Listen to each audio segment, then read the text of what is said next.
starting on Chapter 11 of Holes. Chapter 11. Stanley returned to his hole. It wasn't fair. Mr. Podansky had even said his fossil was interesting. He slammed his shovel into the ground and pried up another piece of earth. After a while, he noticed X-Ray had come by and was watching him dig. "Hey, caveman, let me talk to you for a second," X-Ray said. Stanley put down his shovel and stepped up out of his hole. "Say, listen," said X-Ray. "If you find something else, give it to me, okay?" Stanley wasn't sure what to say.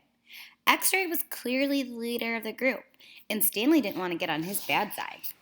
"You're new here, right?" said X-Ray. "I've been here for almost a year. I've never found anything. You know, my eyesight's not so good. No one knows this, but you know why my name's X-Ray." Stanley shrugged on his shoulder. "It's Pig Latin for Rex. That's all. I'm too blind to find anything." Stanley tried to remember how Pig Latin worked. "I mean," X-Ray went on, "why should you get a day off when you've only been here a couple of days? If anybody gets a day off, it should be me. That's only fair, right?" "I guess," Stanley agreed. X-Ray smiled. "You're a good guy, caveman." Stanley picked up his shovel. The more he thought about it, the more he was glad that he agreed to let X-Ray have anything he might find. If he was going to survive at Camp Green Lake, it was far more important that X-Ray think he was a good guy than it was for him to get one day off. Besides, he didn't expect to find anything anyway. There probably wasn't anything of interest out there. And even if there was, he'd never been what you call lucky. He slammed his blade into the ground, then dumped out another shovel full of dirt. It was a little surprising, he thought, that X-Ray was the leader of the group, since he obviously wasn't the biggest or the toughest. In fact, except for Zero, X-Ray was the smallest.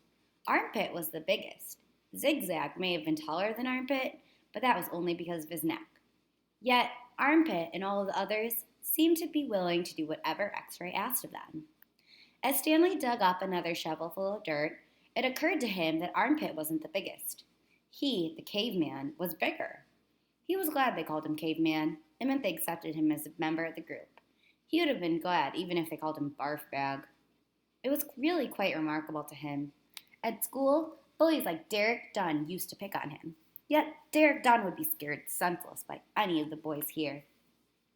As he dug his hole, Stanley thought about what it would be like if Derek Dunn had to fight Armpit or Squid.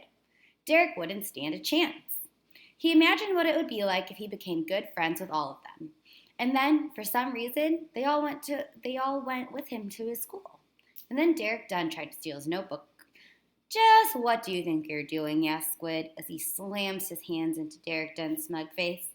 "Caveman's our friend," says Armpit, grabbing him by the shin collar. Stanley played the scene over and over again in his mind, each time watching another boy from Group D beat up Derek Dunn. It helped him dig his hole and ease his own suffering. Whatever pain he felt was being felt 10 times worse by Derek. Chapter 12. Again, Stanley was the last one to finish digging. It was late afternoon when he dragged himself back to the compound. This time, he would have accepted a ride on the truck if it was offered. When he got to the tent, he found Mr. Podansky and the other boys sitting on a circle on the ground. "Welcome, Stanley," said Mr. Podansky. "Hey, caveman, you got your hole dug?" said Magnet. He managed to nod. "You spit in it?" asked Squid. He nodded again. "You're right," he said to X-Ray. "The second hole's the hardest." X-Ray shook his head. "The third hole's the hardest," he said.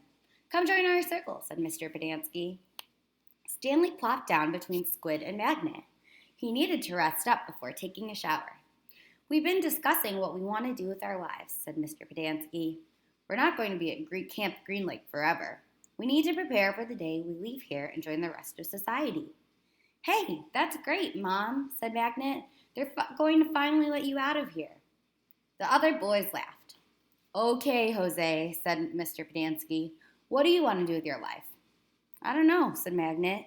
"You need to think about that," said Mr. Podansky. "It's important to have goals. Otherwise, you're going to end up right back in jail.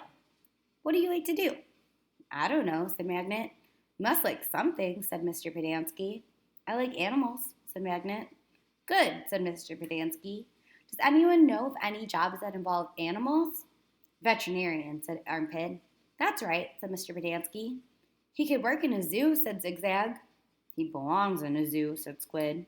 Then he and X-Ray laughed. How about you, Stanley? Any ideas for Jose? Stanley sighed. Animal trainer, he said. Like for the circus or movies or something like that. Any of those jobs sound good to you, Jose? Asked Mr. Pedanski. Yeah, I like what Caveman said about training animals for movies. I think it would be fun to train monkeys. X-Ray laughed. Don't laugh, Rex, said Mr. Pedanski. We don't laugh at people's dreams. Someone is going to have to train monkeys for the movies.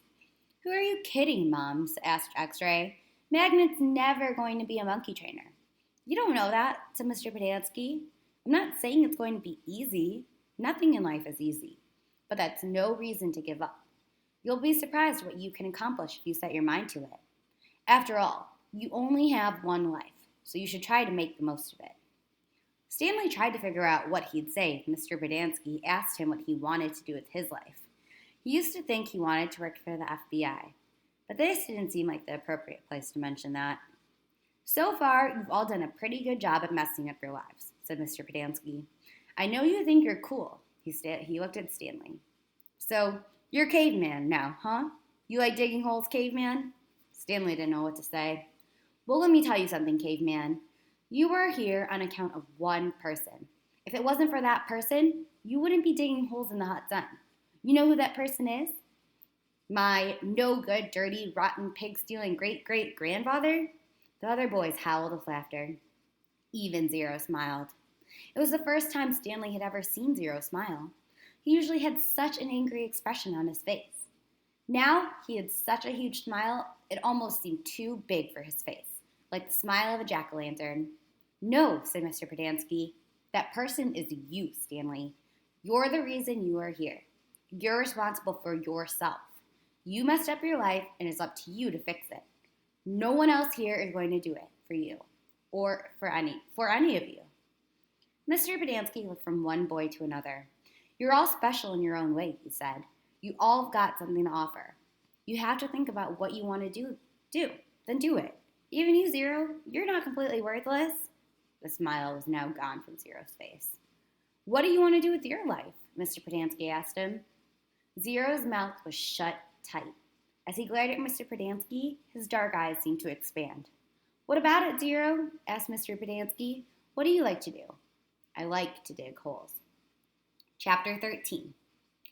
All too soon, Stanley was back out on the lake, sticking his shovel into the dirt. X-Ray was right. The third hole was the hardest. So was the fourth hole, and the fifth hole, and the sixth, He dug his shovel into the dirt. After a while, he lost track of the day of the week, or how many holes he dug. It all seemed like one big hole, and it would take a year and a half to dig it. He guessed he'd lost at least 5 pounds. He figured that in a year and a half, he'd be either in great physical condition or else dead. He dug his shovel into the dirt. It couldn't always be this hot, he thought. Surely it got cooler in December. Maybe then they froze. He dug his shovel into the dirt. His skin had gotten tougher. It didn't hurt so much to hold the shovel. As he drank from his canteen, he looked up at the sky. A cloud had appeared earlier in the day. It was the first cloud he could remember seeing since coming to Camp Green Lake. He and the other boys had been watching it all day, hoping it would move in front of the sun. Occasionally it got close, but it was just teasing them. His hole was waist deep. He dug his shovel into the dirt. As he dumped it out, he thought he saw something glisten as it fell into the dirt pile. Whatever it was quickly buried. Stanley stared at the pile for a moment, unsure if he'd even seen it.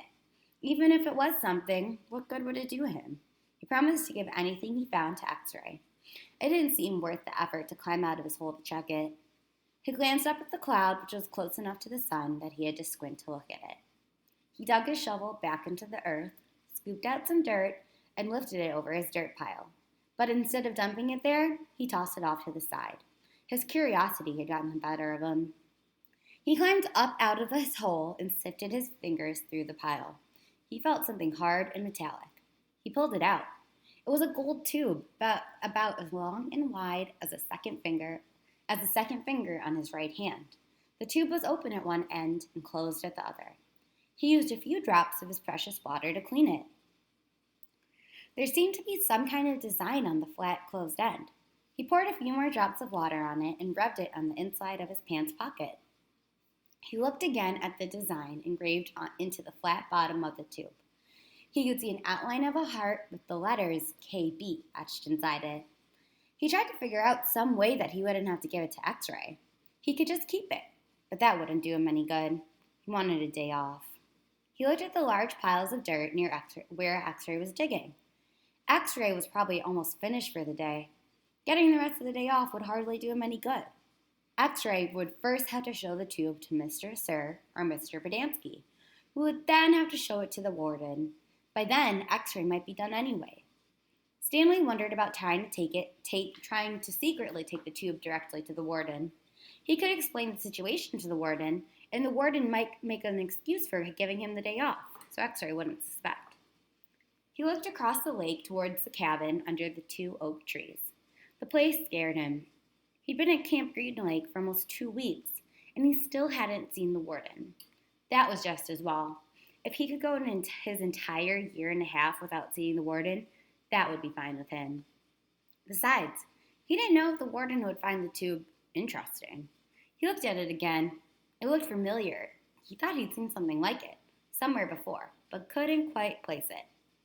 "What you got there, caveman?" asked Zigzag.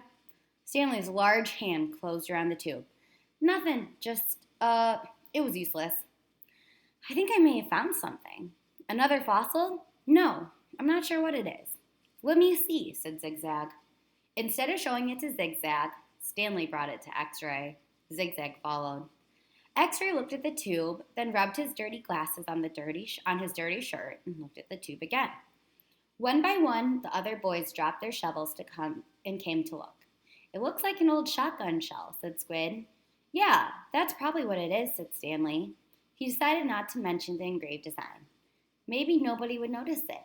He doubted X-Ray could see it. "No, it's too long and thin to be a shotgun shell," said Magnet. "It's probably just a piece of junk," said Stanley. "Well, I'll show it to Mom," said X-Ray. "See what he thinks." Who knows? Maybe I'll get the day off." "Your hole's almost finished," said Stanley. "Yeah, so?" Stanley raised and lowered his shoulders. "So why don't you wait until tomorrow to show it to Mom," he suggested.